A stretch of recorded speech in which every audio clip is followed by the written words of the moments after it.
প্রশ্ন, সুন্নি আলেম আলাউদ্দিন জিহাদির সাথে আপনি ডিবেটে যাবেন কিনা, কি বিষয়ে লেখেন না, ডিবেটে যাবেন কিনা? ওয়ালাইকুম আসসালাম ওয়া রাহমাতুল্লাহি ওয়া বারাকাতুহু। আলাউদ্দিন জিহাদি সাহেবের সঙ্গে ডিবেটে যাব কি যাব না এটা জানতে চেয়েছেন। আসলে তার সঙ্গে আমার অনলাইনে কয়েকবার ডিবেট হয়েছে, ভিডিও আদান প্রদান, এক তারাবি এক তাহাজ্জুদ নিয়ে প্রায় 17খানা ভিডিও আদান প্রদান হয়েছিল। 19খানা আমার প্রশ্নকে হজম করেছিল। যারা দেখেন না তারা ইউটিউব থেকে দেখে নেবেন। এই কিছুদিন থেকে উনি আমার কয়েকটা ভিডিও জবাব দেওয়ার চেষ্টা করেছেন সে বিষয়টায়, যে আমি নবীদেরকে ইহুদি বলেছি। গোটাটা আপনাদেরকে বিশ্লেষণ করে পুরো ইতিহাসটা আবার শুনিয়ে দিলাম। এটা তাদের একটা ভুল ব্যাখ্যা, ভুল ধারণা। কিন্তু আমি একটা কথা বলেছিলাম, তিনি এখন পর্যন্ত জবাব দেয়নি। যখন তিনি এই কথা বলেছিলেন তখন আমি বলেছিলাম যে বেরলবিদের বই সাবে সানাবেল শরীফ 255 নম্বর পৃষ্ঠায় সুন্নিদের বড় আল্লাহর ওলি, তার কাছে একজন ব্যক্তি এসেছে মুরিদ হতে। আর শিবলি রহমাহুল্লাহ তিনি বলছেন যে তুমি কিস তারা কালিমা পড়তে হো। মুরিদ তখন বলছে কালিমা লা ইলাহা ইল্লাল্লাহ মুহাম্মাদুর রাসূলুল্লাহ। তখন বেরলবিদের তথা সুন্নিদের পীর সাহেব তিনি বলছেন ইউ না কাহো বলকে এ কাহো লা ইলাহা ইল্লাল্লাহ শিবলি রাসূলুল্লাহ। বলে নাউজুবিল্লাহ মিন জালিক, নাউজুবিল্লাহ। মুরিদ হতে এসেছে সুন্নিদের বড় পীরের কাছে। পীর সাহেব বলছে তুমি কিভাবে কালেমা পড়ো? উনি বলছেন কালেমা লা ইলাহা ইল্লাল্লাহ মুহাম্মাদুর রাসূলুল্লাহ। সঙ্গে সঙ্গে সুন্নিদের পীর সাহেব যখন বলছেন যে ইউ না কাহো, এইভাবে বলো না, বলকে এ কাহো মানে এইভাবে পড়ো। কি পড়বে? লা ইলাহা ইল্লাল্লাহ শিবলি রাসূলুল্লাহ নাউজুবিল্লাহ মিন জালিক। ভাই বলেন তো, কেউ যদি কালেমাই রাসূলুল্লাহ মুহাম্মদ সাল্লাল্লাহু আলাইহি ওয়াসাল্লাম বাদ দিয়ে যদি পীরের নামে কালেমা পড়ে মুসলমান থাকতে পারে? আমি বলেছিলাম যে জিহাদি সাহেব এতই যখন বলছেন ইহুদির দালাল খ্রিস্টানের দালাল, তো এটা কি আপনারা কি কালেমা পড়েন মুরিদকে? চিশতি রাসূলুল্লাহ। এটার জবাব এখন পর্যন্ত আসেনি, এটা জবাব এখনো দেয়নি। আমি আর একটা বলেছিলাম, এই বইটা হচ্ছে আহকামের শরিয়াত। কি নাম বললাম? আহকামের শরিয়াত। এই বইটার 119 নম্বর পৃষ্ঠা একটা ফতোয়া পড়ব, শুনবেন। 119 নম্বর পৃষ্ঠার একটা ফতোয়া আছে।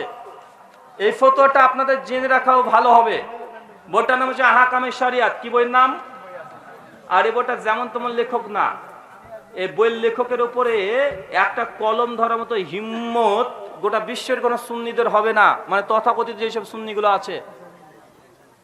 লেখকের নাম হচ্ছে আলা হযরত ফাজল বেরলভি, মুনাজির ইসলাম, মুনাজির মিল্লাত, অনেকগুলো টাইটেল বললে 1.5 পৃষ্ঠা হবে, আমি কয়েকটা বললাম। তার নাম হচ্ছেন আহমদ রেজা খান বেরলভি। উনার বই, উনার ফতোয়ার কিতাব, বইটার নাম হচ্ছে আহকামের শরিয়াত। পৃষ্ঠা নাম্বার 119। পৃষ্ঠা কত? 119। এইখানে একজন ব্যক্তি প্রশ্ন করেছেন, আহলে হাদিস আর দেওবন্দি এদের হাতের জবাই করা প্রাণী খাওয়া কি যাবে? যে তারা বিসমিল্লাহ বলেও জবাই করে, ঠিক আছে? এটা প্রশ্ন ছিল। আর ইহুদি এবং খ্রিস্টানদের জবাই করা প্রাণীর মাংস খাওয়ার বিধান কি? এবার ফতোয়া কি দিচ্ছে দেখেন। জবাব, উনি বলছেন ইহুদিদের জবাইকৃত পশু হালাল যদি আল্লাহর নামে জবাই করে, ঠিক আছে, এটা কোনো সমস্যা নেই, কোরআনে আছে আয়াত, সূরা মাইদা 5 নম্বর আয়াত। অনুরূপ প্রকৃত নাসারাদের জবাইকৃত পশু হালাল, খ্রিস্টানরা যদি জবাই করে আল্লাহর নাম নিয়ে তবুও হালাল, এটাও ঠিক আছে, কোরআনের আয়াত, মুসলিমদের ইজমা আছে। 2, নেচারি প্রকৃতিবাদী বর্তমান নব্য নাসারা এবং যারা ওয়াহাবি, দেওবন্দি এবং গায়র মুকাল্লিদ, কি বললাম কথা বলেন? কি বলছে? দেওবন্দি, ওয়াহাবি, গায়র মুকাল্লিদ, গায়র মুকাল্লিদ উদ্দেশ্য আহলুল হাদিস। দেওবন্দি এবং আহলে হাদিস শেখ দেখবেন কি অত ভয়ঙ্কর কথা লিখছে।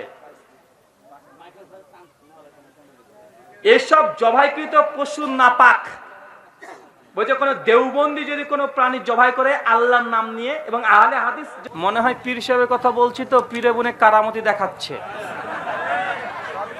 তাই না, যে বেটা আবার পীরের নামে বদনাম করি, তারা তোর কারেন্ট উড়িয়ে দেবো, কারেন্ট চলে গেছে। আচ্ছা এখানে কি বলছে শেষ করে দিই। ও যে ওয়াহাবি, দেওবন্দি, গায়র মুকাল্লিদ এরা যদি কোনো প্রাণী জবাই করে আর একবার নয় 1,00,000 বার বিসমিল্লাহ বলে, তবুও খাওয়া যাবে না। ইহুদি খ্রিস্টানে একবার বিসমিল্লাহ বললে জায়েজ, কিন্তু আহলে হাদিস আর দেওবন্দিরা যদি 1,00,000 বার বিসমিল্লাহ বলে প্রাণী জবাই করে তাহলে খাওয়া যাবে না। এটা কাদের ফতোয়া? সুন্নিদের ফতোয়া। আমি এই জন্য বলেছিলাম ইহুদি প্রীতি কাদের বাবা? ইহুদিরা একবার বিসমিল্লাহ বলে যদি প্রাণী জবাই করে, তারা বিরিয়ানি খাবে, তারা রোস্ট করে খাবে, চাউমিনের সঙ্গে মিশিয়ে খাবে, বউকে নিয়ে গিয়ে খাবে, খাটের পুরে বসে খাবে, রাস্তাতে দাঁড়িয়ে খাবে। কিন্তু কোনো আহলে হাদিস যদি 1,00,000 বার বিসমিল্লাহ বলে একটা মুরগি জবাই করে দেয়, এই মাংস খাওয়া নাকি জায়েজ না হারাম। কেন? আহলে হাদিস এবং দেওবন্দি হচ্ছে মুরতাদ। কি বলেন তো ভাইজান? মুরতাদ। ভাই বলেন তো এদেরকে নিয়ে ঐক্য করবেন? যারা আমাদেরকে মুরতাদ মনে করে, যারা আমাদেরকে ইসলাম থেকে খারিজ করে দিচ্ছে, দেওবন্দি থেকে আহলে হাদিসদেরকে, তা আমি এই কথা বলেছিলাম যে এই ফতোয়া কোরআন হাদিস দিয়ে প্রমাণ করে দিও। এখন পর্যন্ত এই বিষয়ে কোনো কথা বলেনি। বাকিটা ভাসছে আর হজম হচ্ছে। শুকরিয়া।